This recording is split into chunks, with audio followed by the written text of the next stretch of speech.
"Uncle, your wife is alive," said the poor girl to the millionaire who was crying at the funeral.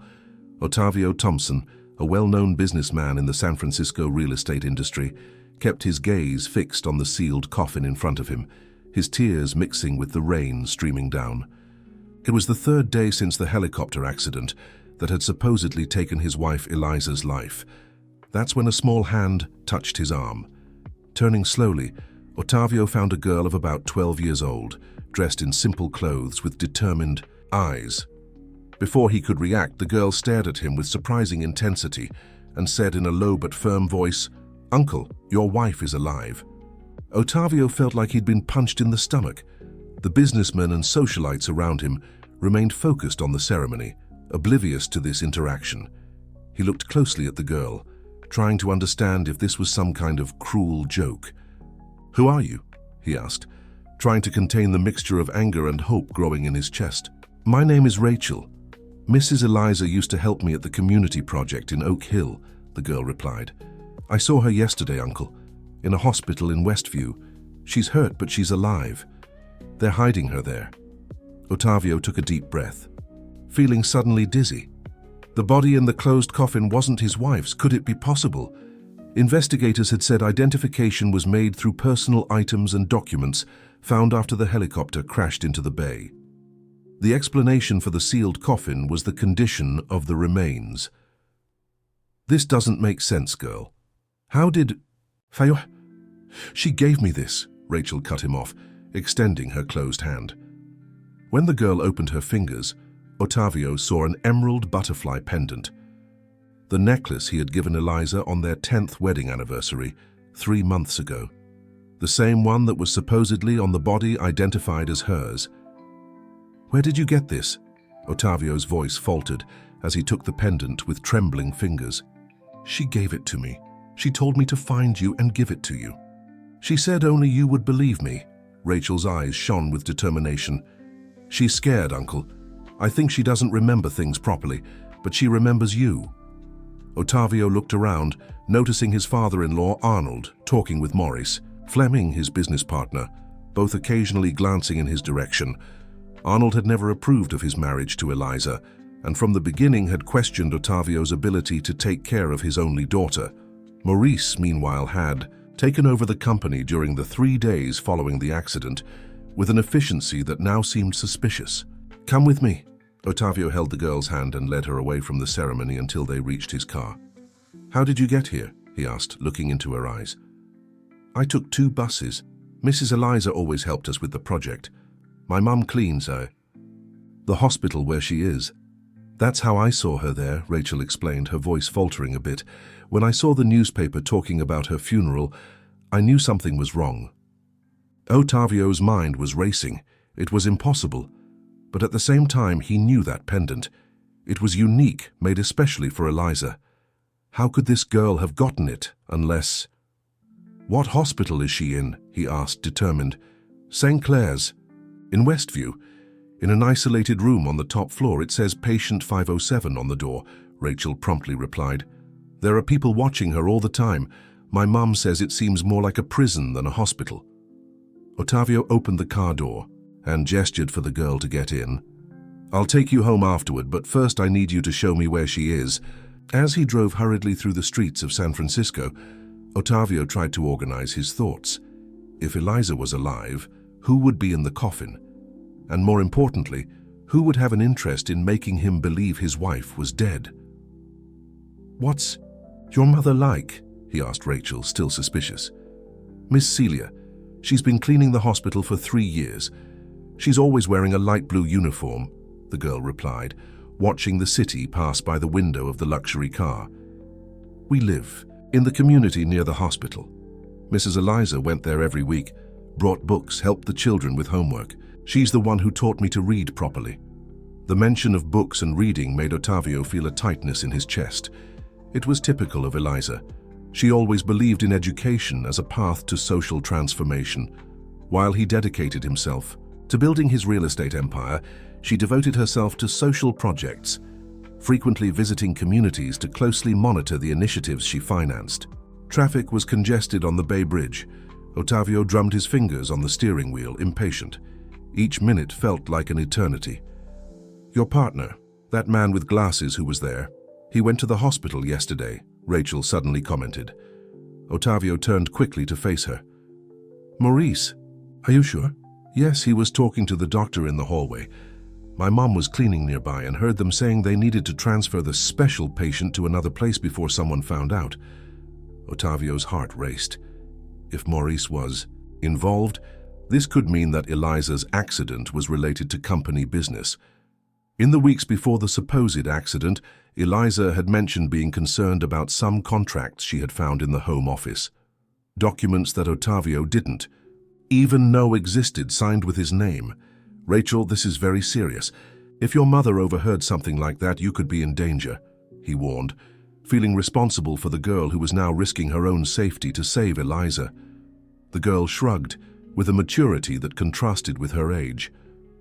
"We're always in danger, Uncle. But Mrs. Eliza said there are good people in the world too, like you." The girl's simple words hit him deeply.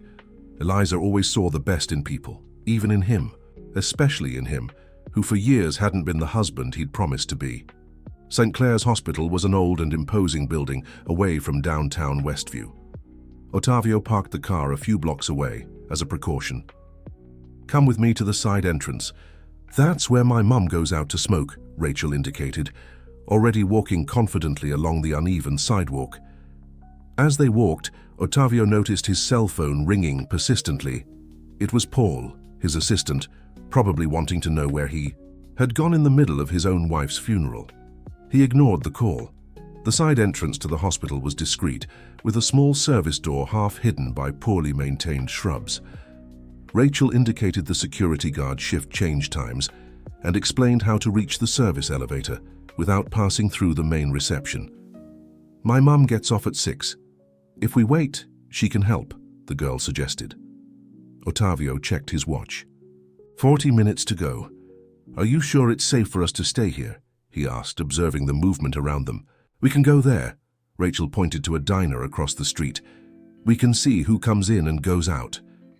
At the simple diner, Ottavio ordered a coffee for himself and hot chocolate for Rachel. Sitting near the window, they observed the hospital while talking. "How did you meet Eliza?" Ottavio asked, realizing he knew little about his wife's projects. "She showed up at our school one day, saying she wanted to set up a community library. At first, we thought it was just talk, you know. A lot of rich people show up, take pictures, and disappear." Rachel stirred her chocolate thoughtfully. "But she came back, every week, brought new books, sat with us to read. She even fought with the city to fix the school roof when it rained and everything got wet." Ottavio smiled sadly. That sounded exactly like Eliza. Determined, persistent, genuine. In recent years, with the expansion of the business, he had distanced himself from her, immersed in meetings, trips, and an obsession with multiplying his assets. Meanwhile, she had found purpose in helping people like Rachel. "She talks about you know," the girl commented, watching him over her mug. "She says you built everything from scratch, that you were a construction worker's son and became a businessman. She's proud." The words hit Ottavio like a blow. Eliza still spoke of him with pride, even after years of emotional neglect. Even after. So many arguments about his absences, about money spent on social projects, about the future they seemed to be building in opposite directions. "I haven't always been a good husband," he admitted, more to himself than to Rachel. "My mum says we can always change," the girl replied simply. "Look, there she is." A woman in a light blue uniform was coming out of the hospital's side door, lighting a cigarette as soon as she stepped onto the sidewalk. She had the same curly hair as Rachel, though shorter, and carried a worn bag over her shoulder. "Let's go." Rachel was already standing, leaving her half-finished hot chocolate. Ottavio left some bills on the table, much more than enough for the drinks, and followed the girl across the street. "Mom," Rachel called in a low voice. Celia turned, alarmed. Her face registered relief at seeing her daughter first, then concern upon noticing the well-dressed man beside her. "Rachel, what are you doing here, and who's this?" she asked, looking suspiciously at Ottavio. "He's Mrs. Eliza's husband, Mom. The one from room 507, Rachel explained quickly. He came to get her. Celia paled, looking around as if checking if anyone was watching them. "You can't stay here. It's dangerous," she whispered, pulling her daughter closer. "That woman isn't a normal patient. There are important people involved." "Ma'am, please." Ottavio stepped forward. "If my wife is in there, I need to see her. They're making me believe she died." Celia studied him for a moment, as if assessing his sincerity. "Are you Ottavio?" she finally asked. He nodded, feeling a wave of hope. "She doesn't remember much, but she remembers your name. She keeps repeating it sometimes," Celia said, still hesitant. "Look, I risk my job if I help you. I have 2 children younger than Rachel to raise on." "My own." Ottavio took his wallet from his pocket. "How much do you need, ma'am?" Celia seemed offended. "I don't want your money. I want assurance that my family will be safe. There are doctors, nurses, and security involved in this. It's not a game." Ottavio put his wallet away, ashamed for having offered money so quickly. It was his automatic reflex, solving problems with his financial power. "I apologize, you're right," he acknowledged. "I promise I'll do whatever possible to ensure your family's safety. I have contacts who can help if necessary."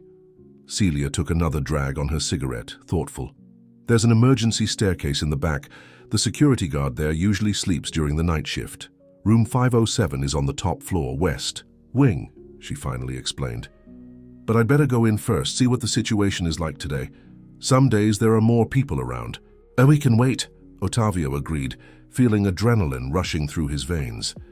"Rachel, take him to the car and wait there. I'll check and text your phone," Celia instructed her daughter, putting out her cigarette on the sole of her shoe. As they returned to the car, Ottavio noticed a dark vehicle parked a few meters from the hospital, with 2 men inside. Something about them seemed out of place. "Rachel, do you know those men?" he asked discreetly. The girl looked in the indicated direction. Karen shook her head. "Never seen them, but there's always been strange people around since Mrs. Eliza arrived." In the car, Ottavio tried to organize his thoughts. If Eliza was alive, he would need a plan to get her out of there safely, and he would need to discover who was behind this charade and why. Rachel's cell phone vibrated. A message from Celia. "Room empty. They transferred her this morning." Ottavio felt his blood freeze. They were too late. Where would Eliza be now? "Can your mother find out where they took her?" he asked, trying to control the panic in his voice. Rachel was already typing quickly. "Where to?" The answer took a few minutes. "Nobody knows, or they won't say. But they left a folder with documents. I'll get it." "Your mother is very brave," Ottavio commented, impressed. "We do what we have to do," Rachel shrugged again, with that maturity that only early adversity could forge. 20 minutes later, which seemed like an eternity, Celia appeared walking hurriedly along the sidewalk. She got into the back seat of the car, breathless. "Couldn't get the folder. It was locked in the doctor's office," she explained, frustrated. "But I heard the nurses talking. Seems like they'd transferred her to a private clinic in Pinecrest." "Pinecrest?" Ottavio repeated, confused. Why would they take Eliza to a town more than an hour away? "That's what they said. St. Raphael's Clinic. I know it because my cousin worked there," Celia continued. "It's a discreet place for rich people who want privacy. They treat mental problems, you know." The implication was clear. Were they trying to make it appear that Eliza had psychological problems, or were they just using the clinic as a front to keep her hidden? "I need to go there," Ottavio decided. "Now?" Rachel asked, looking out the window. The sky was beginning to darken. "No, first I'll take you to a safe place," he replied, starting the car. "Then I'll go to Pinecrest." "We're going with you," Celia declared, surprising him. "If that woman is really your wife, she'll need familiar faces when she wakes up. She trusts Rachel." Ottavio hesitated. Involving mother and daughter in something potentially dangerous didn't seem sensible. "Mrs. Celia, I don't know what we're up against. It could be risky." "We already live with risk, Mr. Ottavio," she replied firmly. "And if it weren't for your wife, my Rachel wouldn't have learned to read properly, wouldn't have gotten a scholarship to private school. I owe her this." The determination in Celia's eyes was the same Ottavio had seen in Rachel. He understood that arguing would be pointless. "All right, but we'll need a plan," he conceded, driving toward downtown San Francisco. First, they needed a safe place to spend the night and organize the next step. Ottavio couldn't return home, where he would probably be expected after the funeral. He also didn't trust any of his close acquaintances. If Maurice was involved, who else might be? He decided on a discreet hotel in the Mission District where he could register without drawing much attention. He used cash to pay for 2 connecting rooms and asked that no information about his stay be recorded. In the room, Ottavio tried to recap everything he knew. The supposed helicopter accident had occurred when Eliza was returning from an appointment in Santa Cruz. The pilot had reported technical problems shortly before contact was lost. The search located debris and, according to authorities, remains that were identified by Eliza's jewelry and documents. The coffin had been kept closed at his own request, as he couldn't bear to see his wife in that condition. Now he realized how he had been manipulated. If Eliza was alive, who had planned all this, and why? Perhaps the answer lay in the documents she had found weeks before. Contracts supposedly signed by him, of which he had no knowledge. Ottavio took his laptop and remotely accessed the company system. He needed to check all recent transactions, all contracts signed in recent months. Something there might explain what was happening. After hours analyzing documents, he found something strange. A series of transfers to an offshore company called Blue Mountain Enterprises. The amounts were significant and began exactly 3 months before Eliza's supposed accident. A quick search revealed that Blue Mountain had been recently registered and had Maurice's brother George Fleming as one of the directors. "Son of a bitch," muttered Ottavio, feeling anger grow. Celia, who was sitting on the bed next to the already sleeping Rachel, looked up from her phone. "Did you discover something?" "I think so. My partner may be embezzling money from the company," Ottavio replied, massaging his temples. "But I still don't understand why fake Eliza's death." "Maybe she found out," Celia suggested sensibly. "Your wife talked a lot about helping with her husband's business, learning more about it."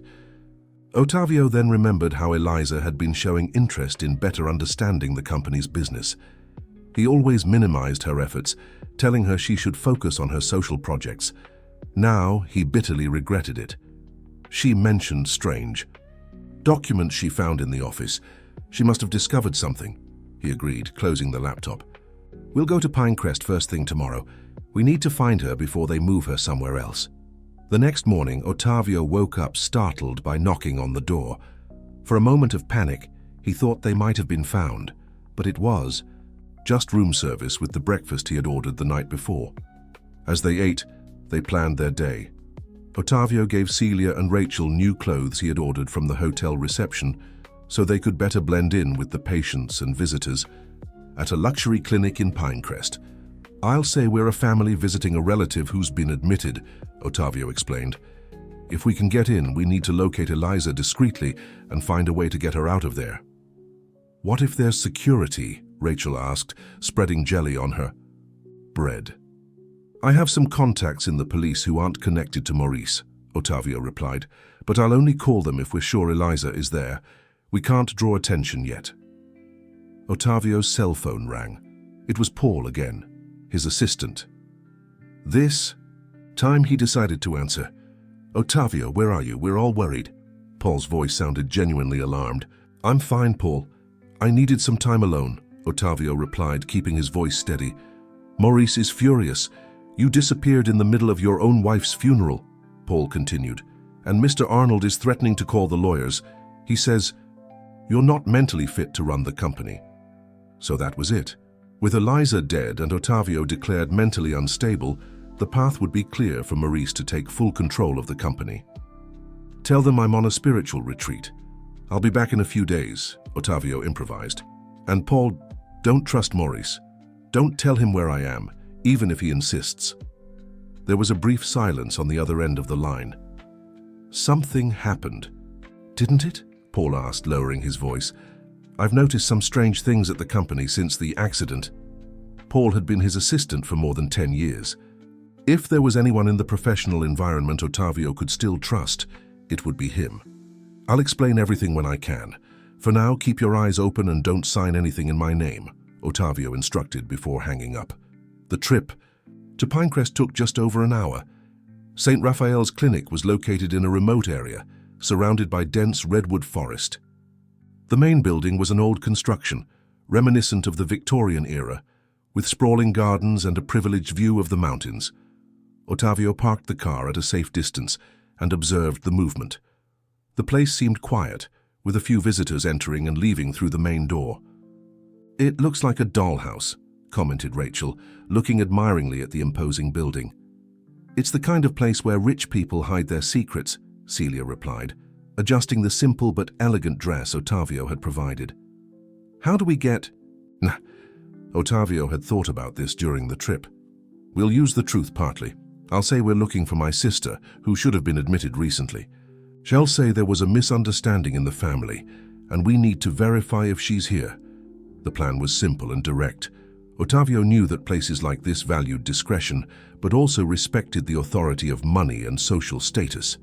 At the reception, they were attended by a young woman with an impeccable appearance and a polite smile. "Good morning, how can I help you?" she asked, discreetly assessing Ottavio's elegant clothes. "Good morning," he replied, assuming the confident posture he used in business meetings. "We're looking for my sister, Helen Thompson. We believe she was transferred here yesterday from a hospital in San Francisco." The receptionist consulted the computer. "We don't have any patient with that name registered recently," she replied, still smiling. Ottavio had expected this. Eliza would certainly be under another name. She might have been registered under another name. She was confused. "It's a delicate situation, you understand?"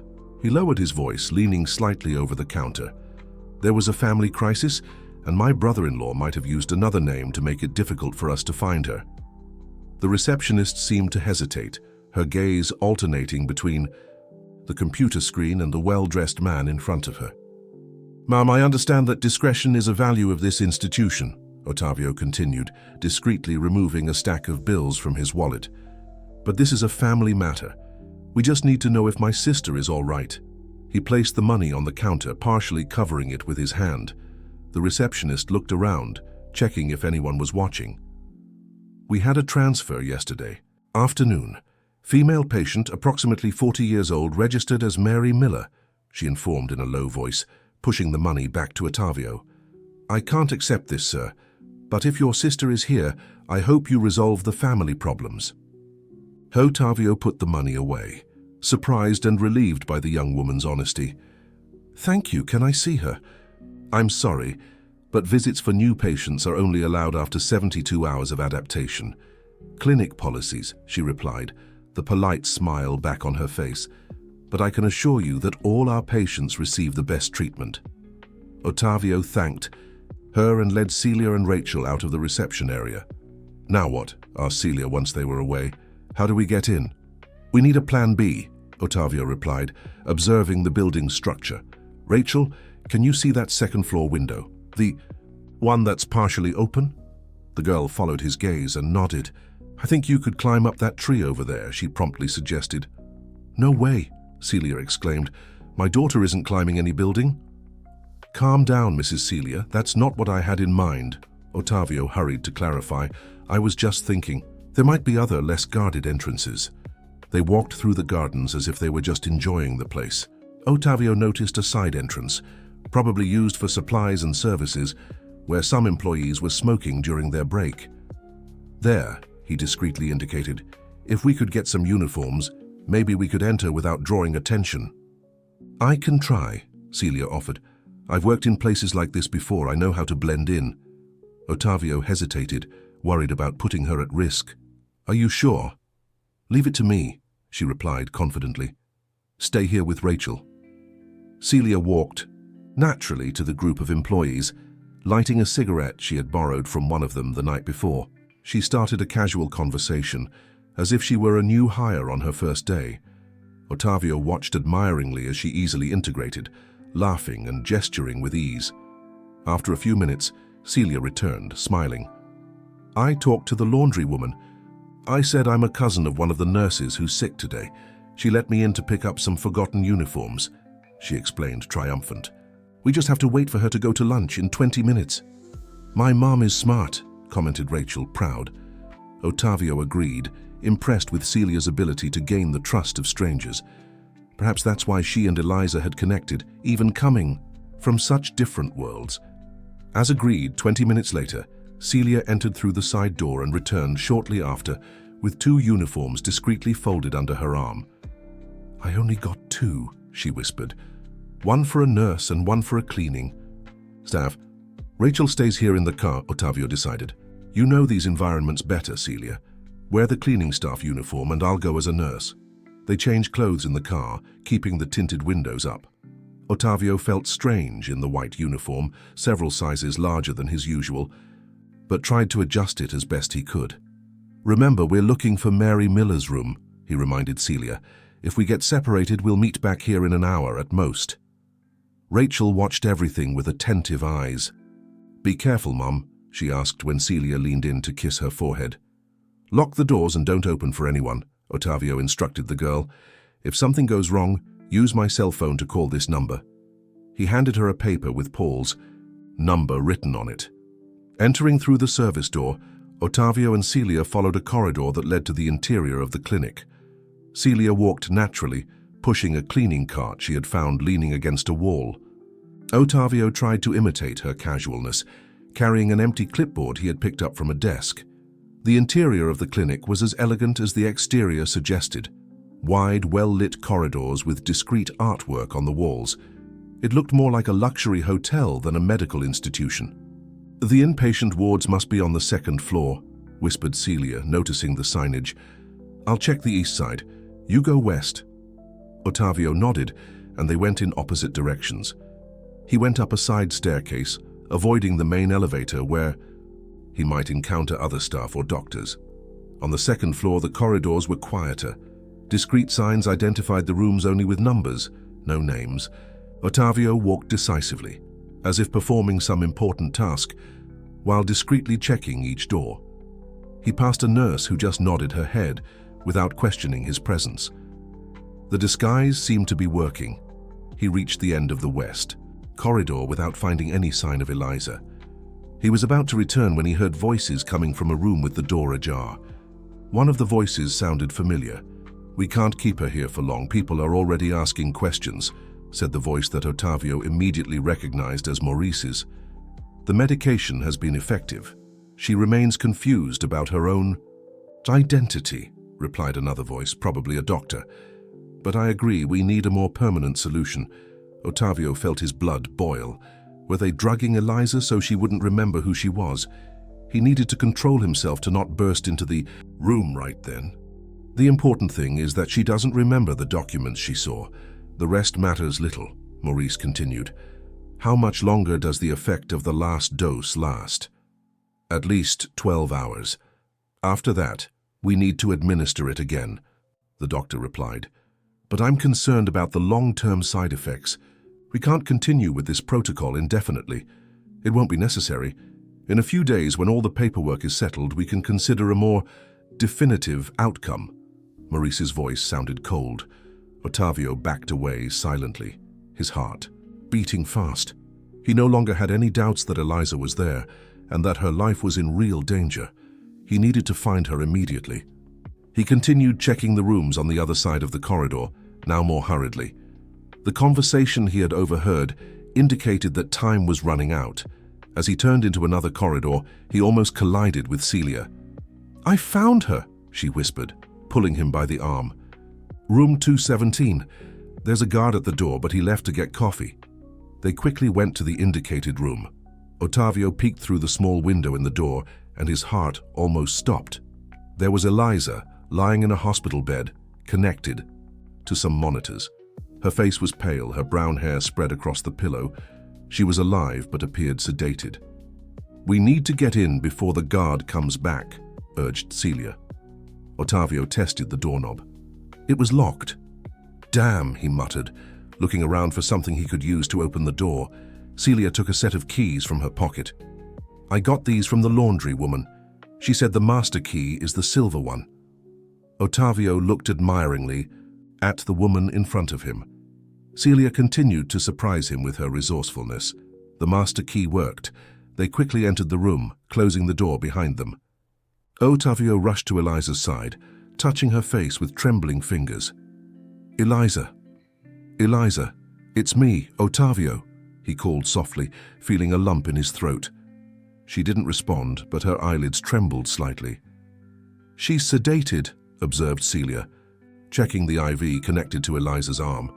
"We need to get her out of here before they notice she's missing." "How are we going to do that?" "We can't just carry her through the corridors," Ottavio questioned, still holding Eliza's hand. Celia looked out the window. "There's an emergency exit at the end of the corridor. I saw it when I was cleaning. It leads to the back parking lot." "I'll need to carry her," Ottavio decided, beginning to carefully remove the sensors and IV from Eliza's arm. At that moment, they heard footsteps in the corridor. The guard was returning. "Quick, behind the door," Celia instructed, pulling Ottavio. They barely had time to hide when the door opened. The guard entered, briefly checked the patient, and left again, closing the door behind him. "We have to act now," Ottavio decided, returning to Eliza's side. Carefully, he wrapped her in a sheet and lifted her in his arms. She was lighter than he remembered, as if she had lost weight in the days since the supposed accident. Celia opened the door and checked the corridor. It was empty. "Let's go. To the left. Quick!" They walked as fast as possible, Ottavio carrying Eliza and Celia leading the way. They reached the emergency exit without encountering anyone. "This door must have an alarm," Ottavio warned. "No choice," Celia replied, pushing the door bar. To their surprise, no alarm sounded. The door led to a small external staircase that led to the parking lot, as Celia had said. "My car is on the other side," Ottavio remembered, adjusting Eliza in his arms. "There's a service van over there." Celia pointed to a white van parked near the emergency exit. "Do you think we could—" Ottavio immediately understood. "Can you check if there's a key?" Celia ran to the van and looked through the window. "There is, it's in the ignition." It seemed like too much luck, but they didn't have time to question it. Celia opened the back door, and Ottavio carefully placed Eliza in the cargo compartment, accommodating her as best he could with the sheet. "I'll get Rachel and meet you on the main road about 2 miles from here," Ottavio instructed, handing Celia the keys to his own car. "Do you know how to drive?" "I learned from my ex-husband," she replied, already getting into the driver's seat of the van. Ottavio watched the van leave before running toward where he had left his car with Rachel. The improvised plan was risky, but it was the only chance they had. When he reached the car, Rachel was sitting in the passenger seat, her anxious face pressed against the window. "Where's my mom? Did you find Mrs. Eliza?" she asked as soon as Ottavio got in. "Yes, to both. They're waiting for us on the main road," Ottavio replied, quickly starting the car.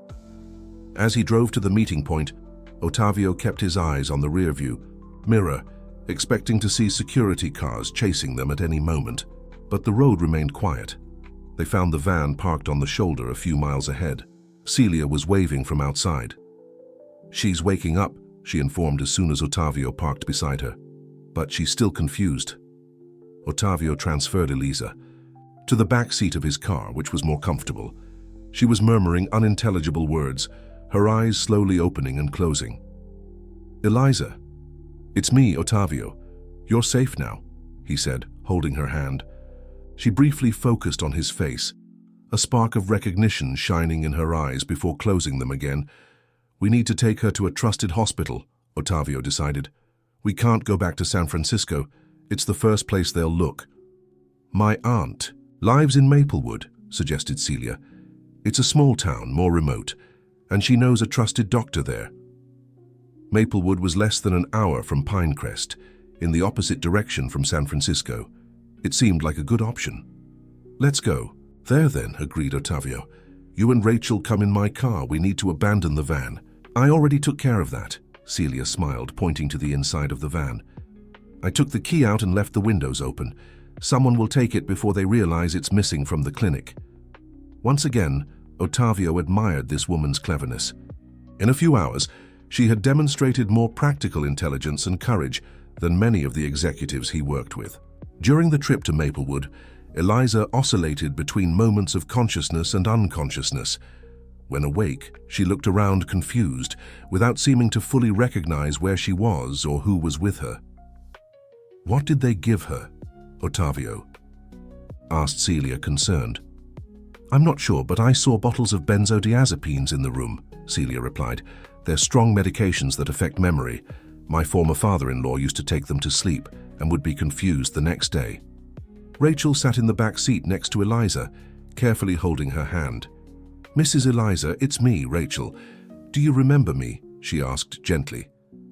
To everyone's surprise, Eliza turned her face toward the girl's voice, her eyes opening a bit more. "Rachel," she murmured, her voice hoarse from lack of use. "Okay. That's right," the girl smiled, excited. "You gave me books. Remember the library?"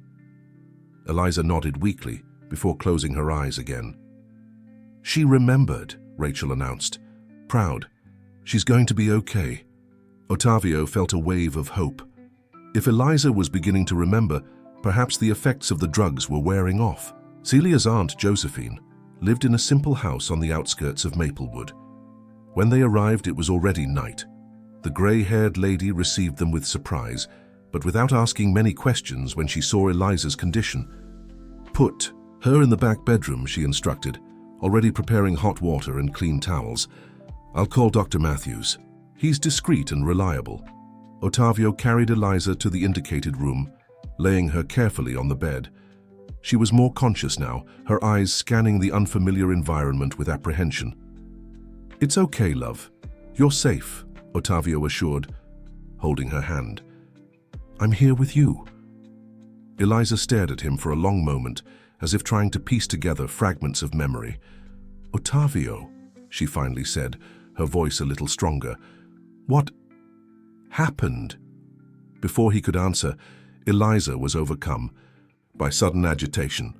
"The papers," she exclaimed, trying to sit up. "Maurice, fake signatures." Calm down, Ottavio gently held her by the shoulders. "I already know about the papers. You're safe now." She lay back down, exhausted by the effort. "They got me helicopter," she murmured, the words coming out disconnected. "Made it look like accident." Ottavio felt his stomach turn. So there had been no accident at all. Eliza had been kidnapped during what should have been a routine helicopter trip. Dr. Matthews arrived about half an hour later. He was a middle-aged man with a serious and competent expression. He examined Eliza thoroughly, checking her vital signs and reactions. "She's been sedated with potent psychotropic medications," he concluded after the examination. "We need to let the body naturally eliminate the substances. Forcing the process could be harmful." "How long will that take?" asked Ottavio, anxious. 2 to 3 days for complete elimination. But she should start to become more lucid in the next few hours, the doctor explained. "The important thing now is to keep her hydrated and resting. And of course away from whoever did this to her." The doctor prescribed oral rehydration solution and vitamins, promising to return the next morning. "Thank you, doctor." Ottavio extended his hand. "How much do I owe you?" Dr. Matthews refused with a gesture. "Josephine has already explained part of the situation to me. I'm not charging. Just please report whoever did this when your wife is better," he replied, putting his instruments back in his bag. "And if you need a medical statement about her condition, count on me." After the doctor left, Ottavio remained by Eliza's side, who was now sleeping more naturally. Celia entered the room with a tray containing coffee and homemade bread. "You need to eat something," she insisted, placing the tray on a small table. "You won't help your wife if you get sick too." Ottavio accepted the coffee, realizing he hadn't eaten anything substantial since breakfast. "How can I thank you for everything you're doing?" he asked sincerely. "You didn't even know me until yesterday." Celia sat on the edge of the bed, adjusting the covers over Eliza. "Your wife changed my daughter's life," she replied simply. "Before the books, before her help, Rachel thought she had no future. Now she dreams of being a teacher." The simplicity of the response touched Ottavio deeply. Eliza had always seen value where he only saw numbers. Perhaps that's why she had connected with people like Celia and Rachel, who understood the true meaning of the word value. "When all this is over, I want you and Rachel to come live in a better place," he offered. "I can help with her schooling, with a better job for you." "We don't need that," Celia smiled slightly. "But if you really want to help, the community where we live needs a decent daycare center. The mothers have nowhere to leave their children to go to work." Ottavio nodded, understanding. It wasn't charity that Celia wanted, but dignity for her community. The next morning, Eliza was visibly more lucid. She could sit up in bed with help, and recognized Ottavio immediately. "I thought I'd never see you again," she said, touching her husband's face with trembling fingers. "They told me you believed I was dead."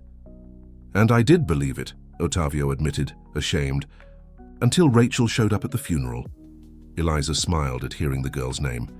"Rachel is here. Is she all right?" "We're all fine now," Ottavio assured. "But we need to understand exactly what happened. Who did this to you, and why?"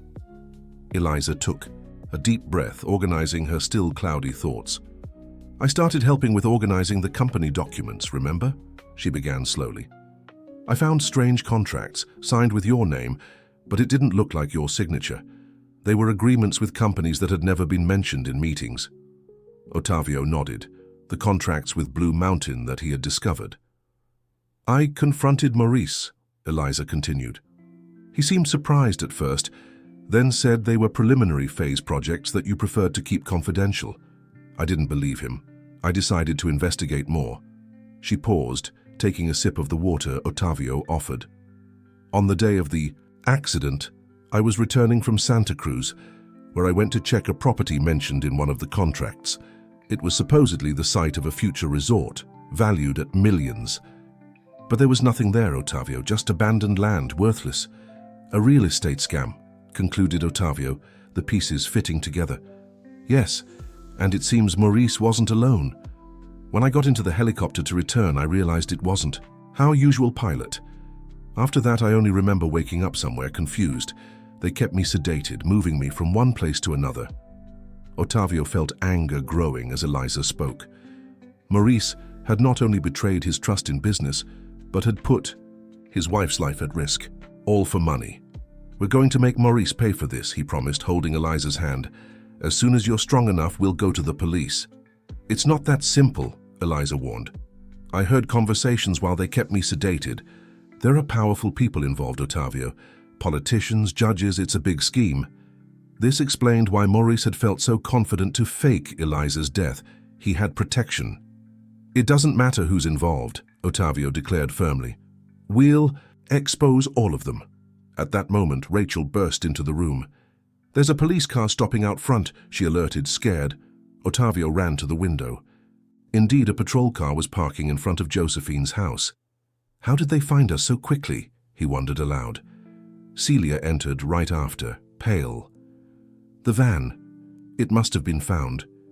Maybe it had a tracker," she suggested. "What do we do?" Ottavio thought quickly. They couldn't flee, not with Eliza still debilitated. And if the police officers were working for Maurice, turning themselves in would mean putting everyone in danger. "Let's talk to them," he finally decided. "But don't mention Eliza. Just say we're friends visiting Josephine."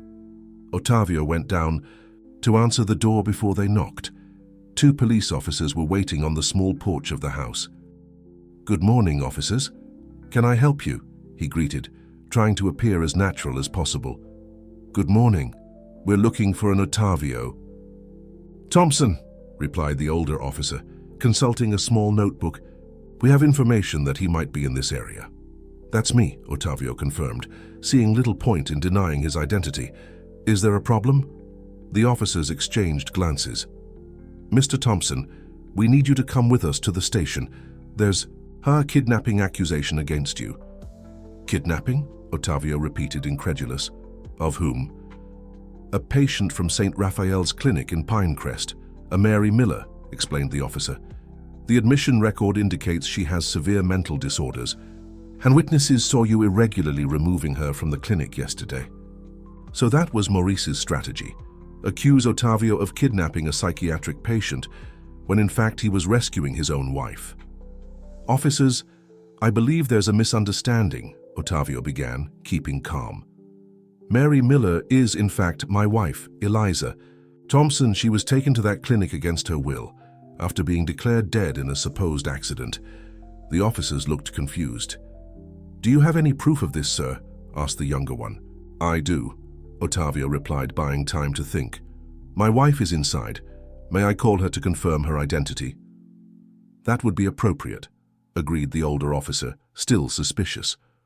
Ottavio went back inside the house, finding Celia in the hallway.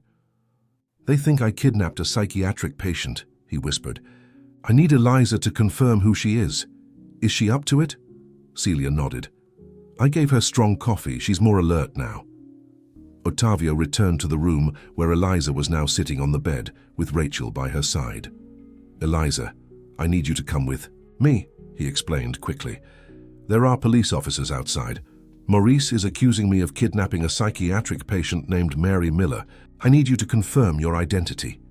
Eliza immediately understood the gravity of the situation. Help me up, she asked, extending her hand, and bring my purse, if it was recovered. What purse? Ottavio asked, confused. The one I had with me in the helicopter. It has my documents and... She hesitated, looking at Rachel. And what? Ottavio insisted, helping her to stand. And a copy of the contracts I found, Eliza completed, lowering her voice. I made copies of everything before confronting Maurice. Ottavio's heart raced. If Eliza had concrete evidence, they could incriminate Maurice immediately. We didn't recover anything of yours, he informed, disappointed. It must be with them. No, Eliza smiled weakly. I gave it to Rachel when I saw her at the hospital. I told her to keep it safe. I said only you would believe her. Ottavio and Eliza looked at the girl, who smiled shyly. I have it, confirmed Rachel, pulling from under the bed a plastic bag wrapped in duct tape. Mrs. Eliza said not to show it to anyone but you. Ottavio took the package, feeling its significant weight.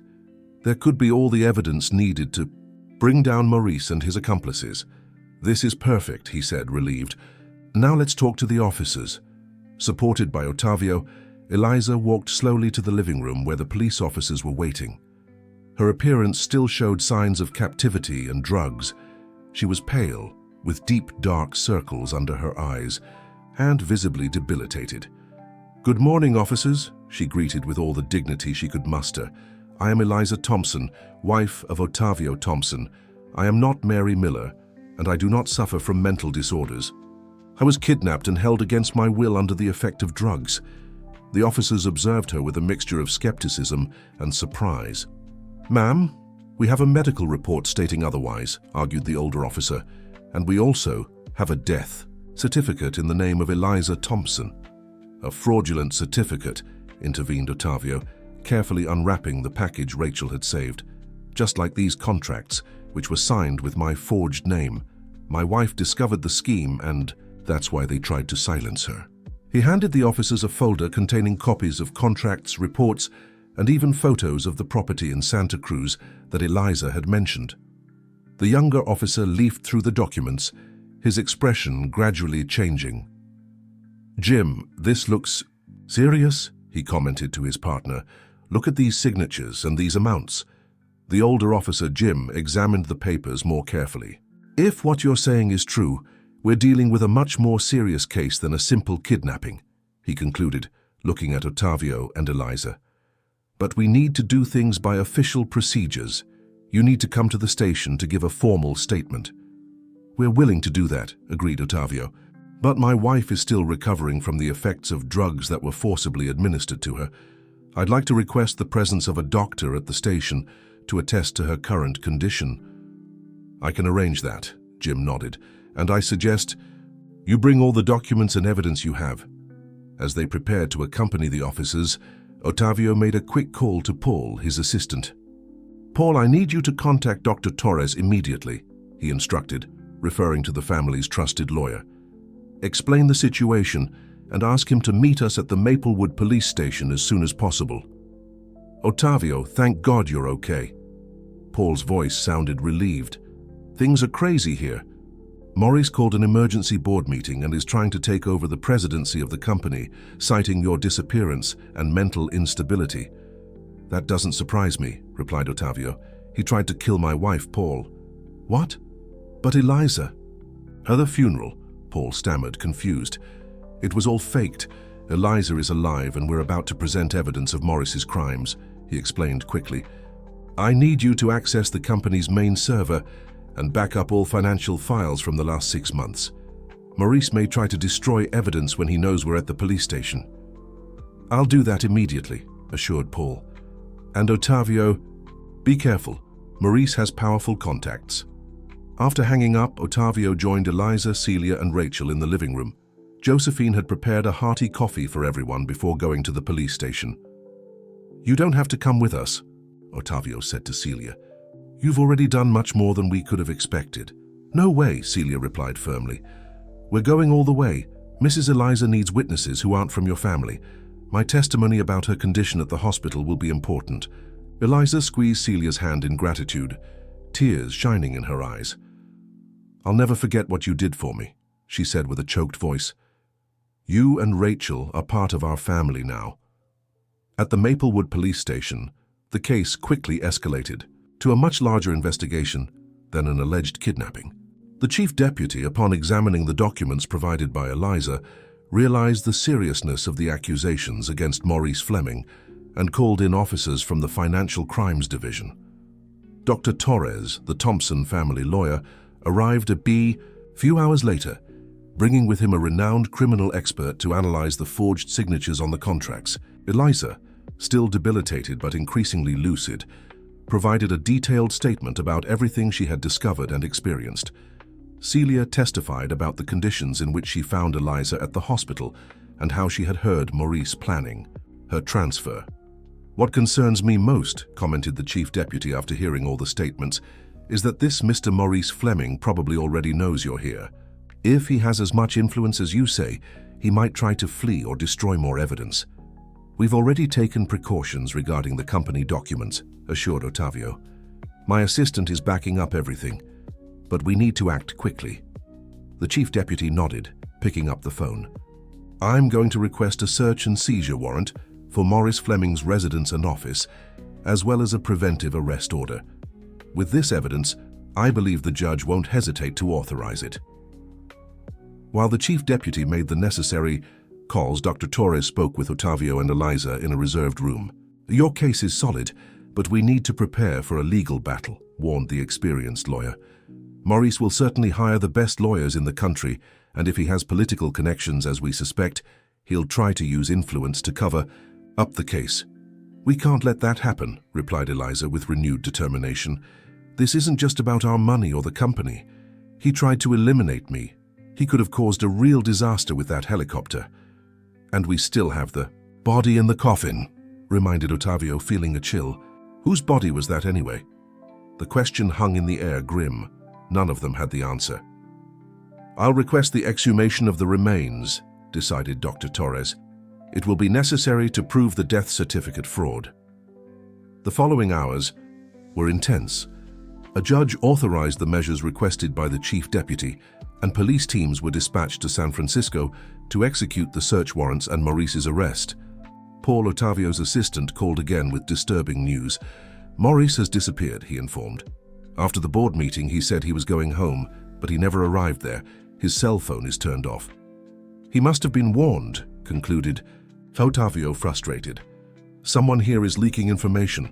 The chief deputy, overhearing the conversation, intervened. I've already considered that possibility. That's why I limited knowledge of the operation only to the agents directly involved. If he fled, it was for another reason. My father-in-law, Eliza murmured suddenly.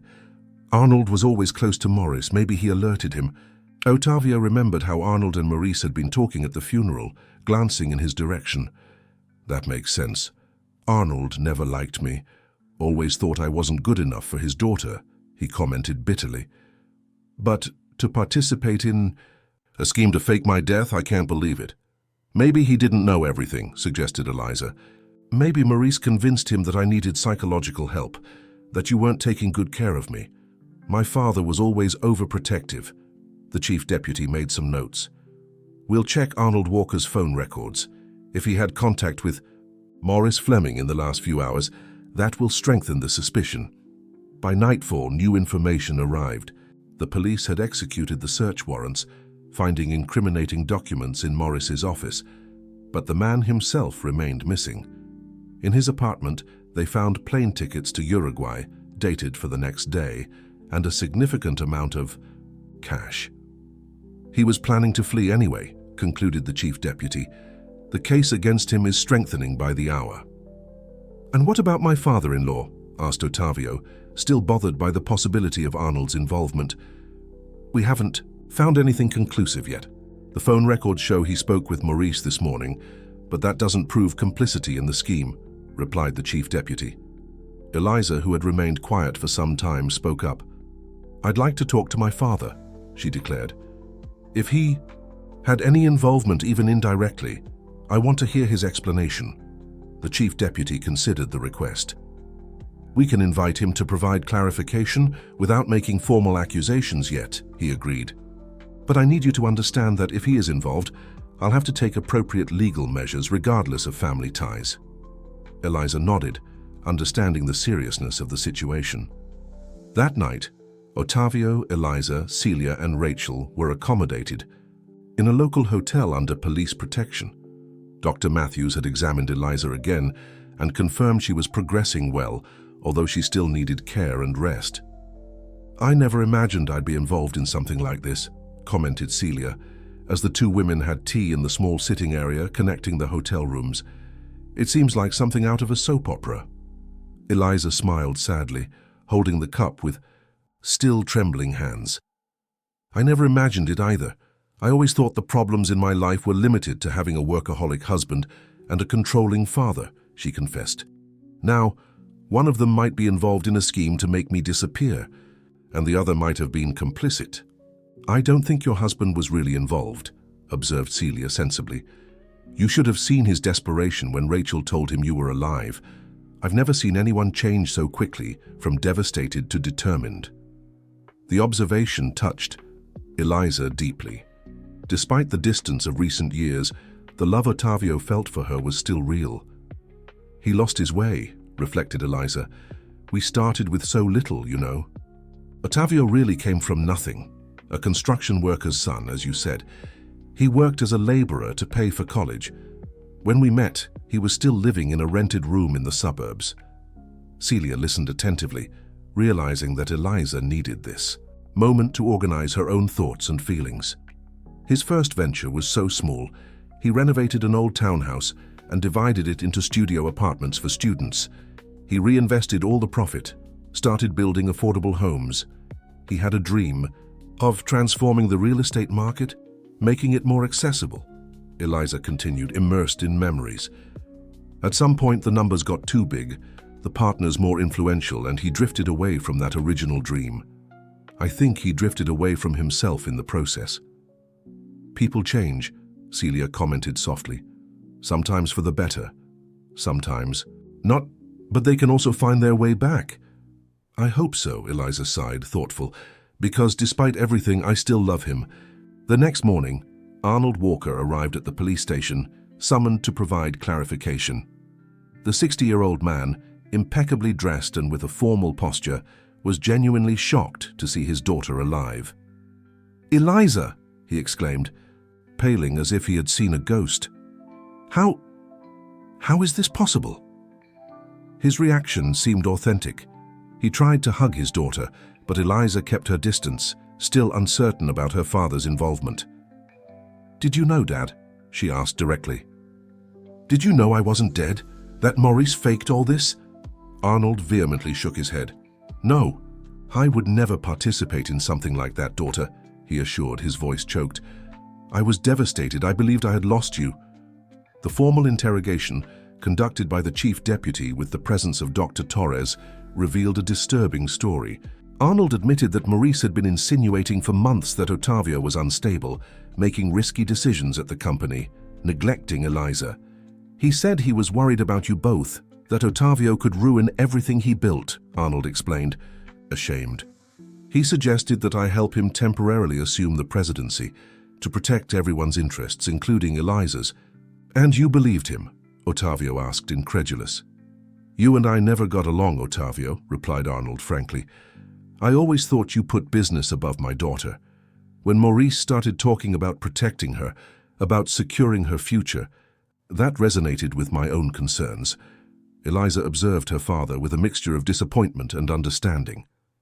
When I heard about the accident, I was devastated, continued Arnold, genuine tears now streaming down his wrinkled face. Maurice was a pillar of support, organized everything, the funeral, the press releases. He said you were in shock, Ottavio, that you needed space. And this morning? Pressed the chief deputy. You spoke with Maurice Fleming this morning, correct? Arnold nodded, seeming to age years in seconds. He called me extremely agitated. He said Ottavio had had a nervous breakdown, kidnapped a psychiatric patient from a clinic in Pinecrest, believing it was Eliza, he confessed, now clearly disturbed by his own gullibility. He asked me to help him handle the situation discreetly, to avoid scandal. He suggested I make statements to the shareholders, preparing them for the possibility of Ottavio being declared mentally incompetent. And you agreed? Eliza asked her, voice trembling. God forgive me, yes. Arnold lowered his head. I was about to speak with our family lawyer to discuss the legal procedures when I received the summons to come here. The silence that followed was heavy. Arnold had not directly conspired against his daughter, but his distrust of Ottavio and his blind trust in Maurice had facilitated the criminal plan. Mr. Walker, your actions don't constitute a crime, from what we've been able to determine so far, informed the chief deputy. But you were manipulated in a way that facilitated a serious criminal scheme. I'm willing to cooperate completely, assured Arnold, still in shock. If I had the slightest suspicion, my daughter is everything to me. Eliza finally approached, her father gently touching his shoulder. I know you wouldn't do anything to intentionally hurt me, she said softly, but your distrust of Ottavio put us in danger. He's not perfect, but he loves me, Dad, and he risked everything to save me when he discovered I was alive. Arnold looked at Ottavio, who maintained a respectful distance, allowing the moment between father and daughter. I was wrong about you, admitted Arnold, extending his hand toward his son-in-law, and I ask your forgiveness for that. Ottavio accepted the gesture, understanding that everyone there had been, in some way, victims of Maurice's manipulations. The investigations continued intensely in the following days. The exhumation revealed that the body in the coffin belonged to an unidentified woman, probably a homeless person. The discovery added the crime of concealment of a corpse to the already extensive list of charges against Maurice. The search for Ottavio's ex-partner intensified, with alerts at airports and borders. His brother, George Fleming, was located and arrested as an accomplice in the financial scheme. During his testimony, George revealed disturbing details about the extent of the fraud.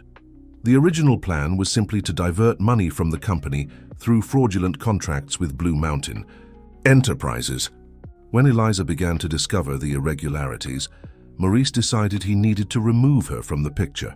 He said it would be temporary, claimed George, trying to minimize his participation. He was just going to keep her away until we could transfer all the money to offshore accounts. He never talked about faking her death. The recovered financial records showed that the diversions had already exceeded $15 million, with a projection to reach $50 million in the following months if the scheme had not been discovered. A week after the start of the investigations, Maurice Fleming was finally located at a luxury hotel in Punta del Este, Uruguay. International police made the arrest and began extradition procedures. Upon receiving the news, Ottavio felt an indescribable relief. Maurice's capture meant that the imminent danger had passed. Eliza was safe. They remained in Maplewood during this entire period, staying at the same discreet hotel under reduced but constant police protection. Eliza was gradually recovering, both physically and emotionally.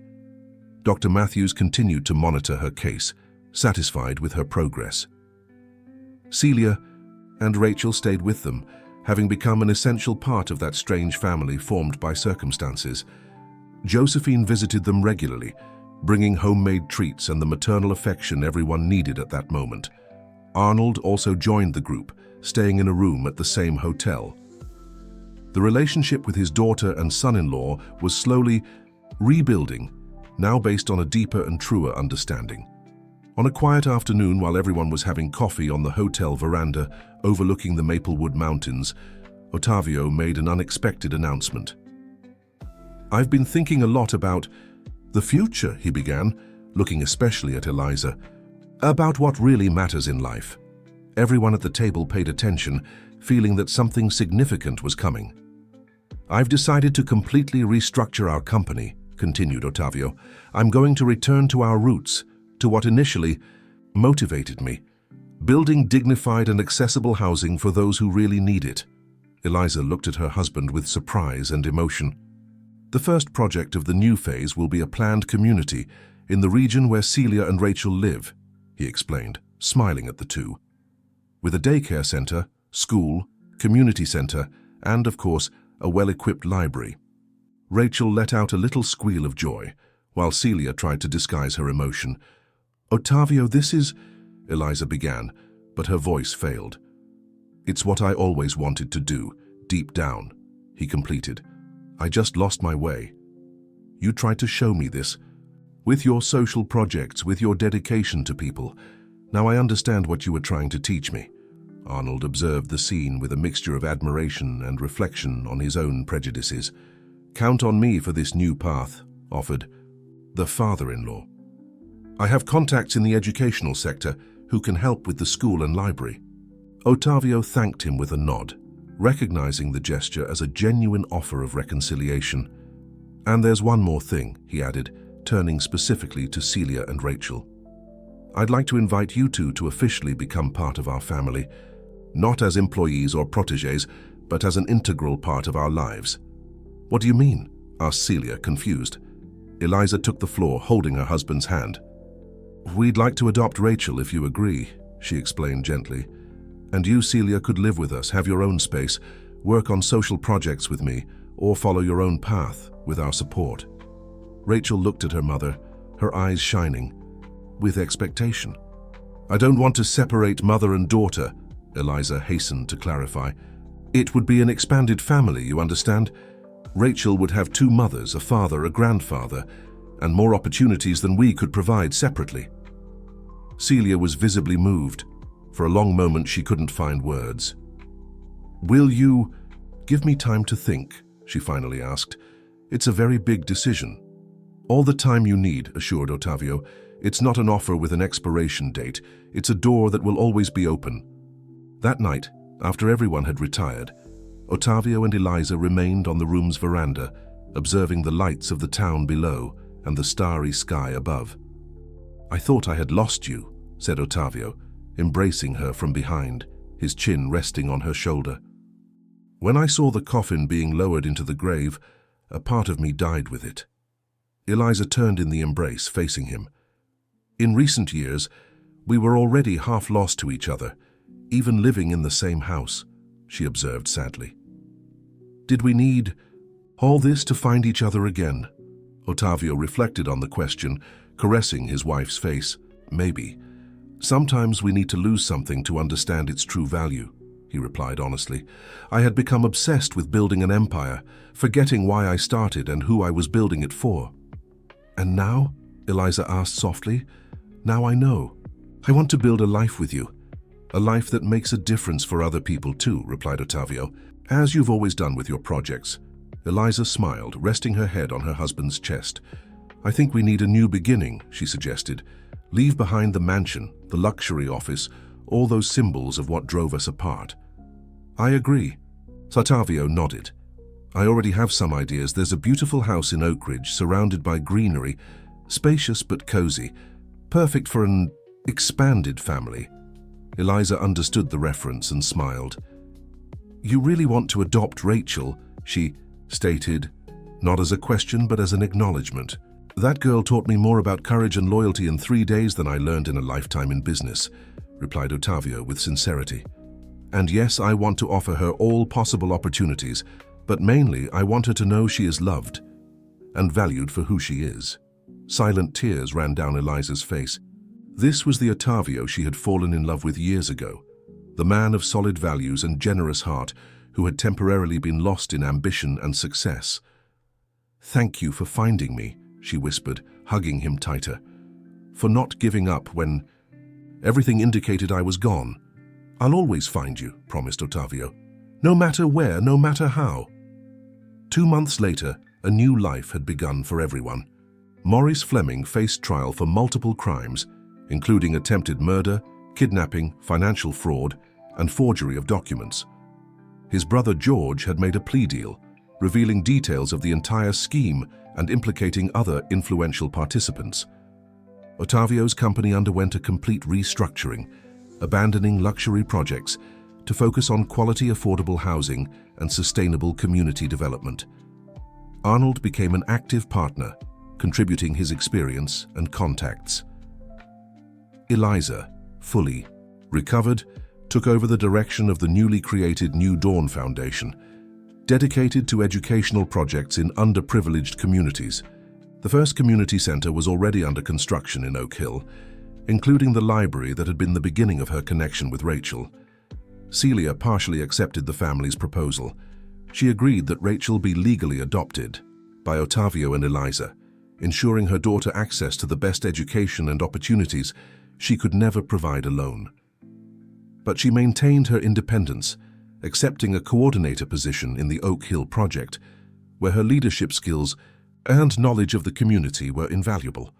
The expanded family moved to the house in Oak Ridge, a welcoming space surrounded by nature, where Rachel had her own room decorated with shelves full of books. Celia had a nearby apartment and spent weekends at the main house, remaining present in her daughter's life while building her own professional path. On a sunny Sunday afternoon, as everyone had lunch in the garden, Rachel, now formerly Rachel Walker Thompson, made an observation that deeply touched everyone. "You know what's coolest about this whole story?" she asked, looking around the table. "That we kind of saved each other." Everyone smiled, recognizing the wisdom in the girl's words. "What do you mean, dear?" asked Eliza, curious. "Well, I saved you when I told Uncle Ottavio you were alive," explained Rachel. "But you had already saved me before with the books and school. And then Uncle Ottavio saved everyone when he went looking for you. And now we're helping save other children with the foundation." Ottavio nodded, moved by the girl's perception. "It's a chain of salvation, isn't it?" he commented. "Each act of kindness, each act of courage, saves someone in some way." "And it's just beginning," added Eliza, looking fondly at the family they had built. "Every life we touch can touch many others." As the sun began to set over the Oak Ridge Mountains, tinting the sky in shades of orange and pink, the family remained gathered in the garden. Not the family any of them would have imagined in the past, but the family that destiny, with its unexpected twists, had gifted them. A family reborn from the ashes of a forged tragedy, stronger and more authentic than it would ever have been without the challenges they faced together. A family that learned, in the hardest way, that true value isn't in accumulated assets or built empires, but in the bonds created, in the hands extended in times of need, and in the courage to begin again, even when everything seems lost. And if this story touched your heart, please leave a like and subscribe to the channel. Share your opinion in the comments. Do you think money and power are worth more than family bonds? Leave your like and, most importantly, subscribe to the channel so you don't miss our next inspiring stories that touch the heart.